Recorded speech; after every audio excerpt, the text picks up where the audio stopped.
Oh, hello, this is Tak Chung from Walk with Tak. Welcome to my YouTube channel. If you enjoyed this video, please like, subscribe, and share.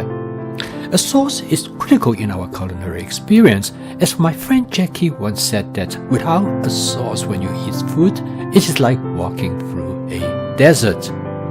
For stir frying, sauce plays a critical role, and there are many different ways to create a sauce, particularly in determining the consistency of the sauce. In this video, I'm going to show you how to use cornstarch to create different kind of sauces for different type of dishes. And you can use cornstarch to make a sauce very thin, or you can make it very thick. Cornstarch is very versatile in stir frying. It can use for different purpose. In a previous video, I have demonstrated how to use cornstarch to coat meat such as chicken to create a nice texture. By mixing cornstarch in water to create a cornstarch suspension, you can use this suspension to create a sauce during stir frying. And for those individuals who are allergic to cornstarch, you can substitute it with arrowroot starch, which share many similar properties with cornstarch, and you can use it in a one-to-one substitution. Cornstarch is a complex carbohydrate which is a polymer of glucose.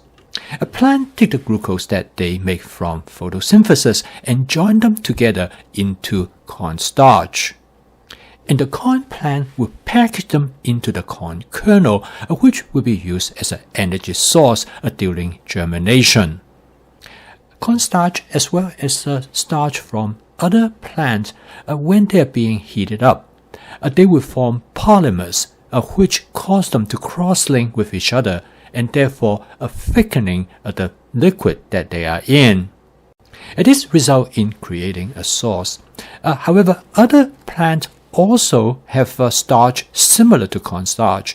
For example, wheat flour is a form of starch that serves as the same purpose for the germinating seed. Same way, you can create starch from rice, from potatoes as well. You can use any of this starch for making a sauce. Cornstarch is probably most frequently used in this country because of their wide availability, and you find cornstarch in many types of food ingredients. You can use other type of starch for making sauce as well, but the most frequently used for stir frying is cornstarch or arrowroot starch. Unless you are allergic to cornstarch, it's probably the better choice, partly because of its wide availability and also because of its low cost.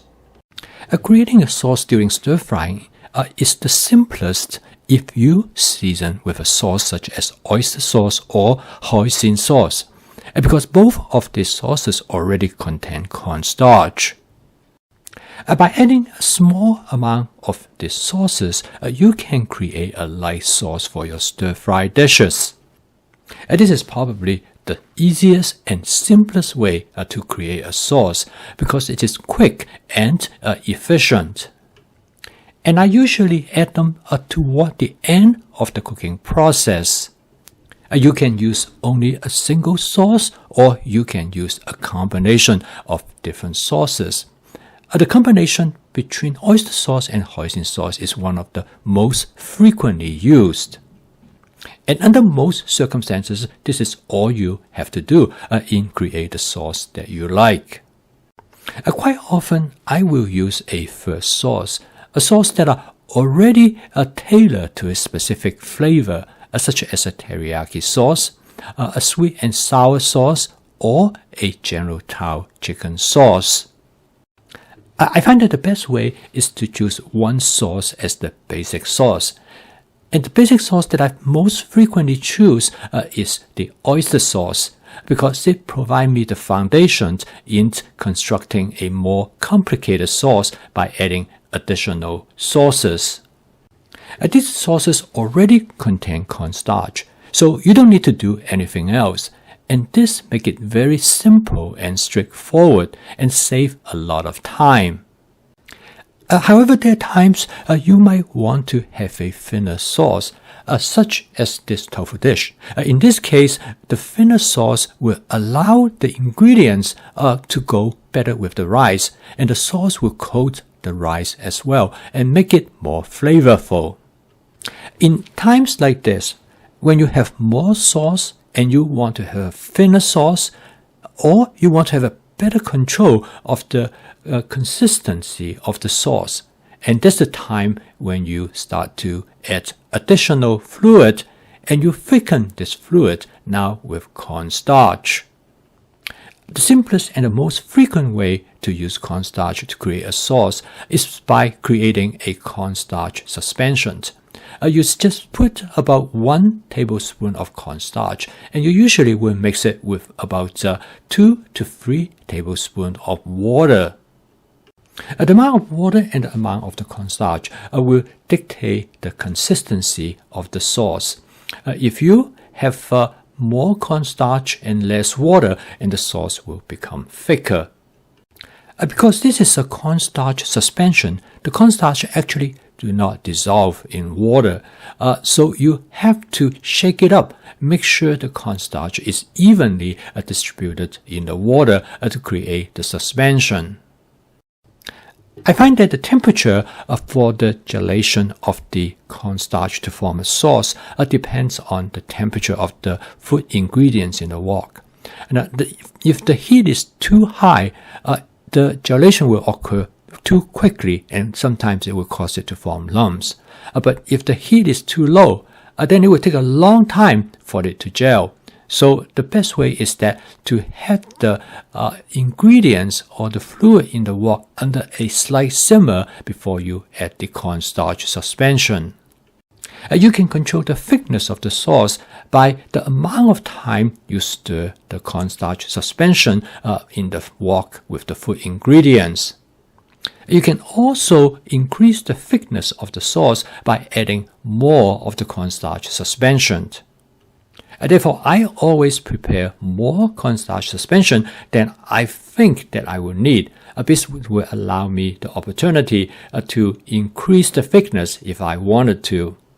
This method takes some practice as well as some trial and error to get the right thickness of the sauce. Another approach which seems to be simpler but is more difficult to control is by sprinkle cornstarch directly over the surface of the food ingredients. This method is quite tricky because the temperature of the food ingredient in the wok is very important. If the temperature is too hot, it is more likely for the cornstarch to form clumps. There are 2 approaches that you can use to have better control of the sauce formation. The first is that to keep the wok temperature relatively low, and the second is to stir the content as quickly as possible after you add the cornstarch to the food ingredients. Both these methods works, but in the beginning you might find it somewhat challenging to get it just right. So it is important to practice a little bit. And sometimes there are some guesswork of how much cornstarch suspension that you should add. I will always add it conservatively, and you can always add more if you want it to be thicker.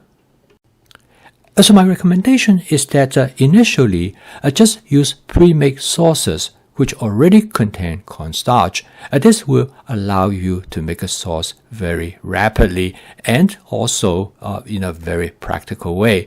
Now, however, if you want to have more sauces and you have better control of the consistency of the sauce, then you will use cornstarch.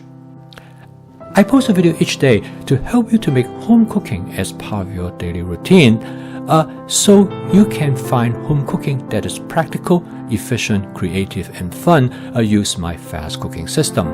If you'd like to learn more about this cooking system, please subscribe to my YouTube channel. So keep on cooking. I will see you tomorrow.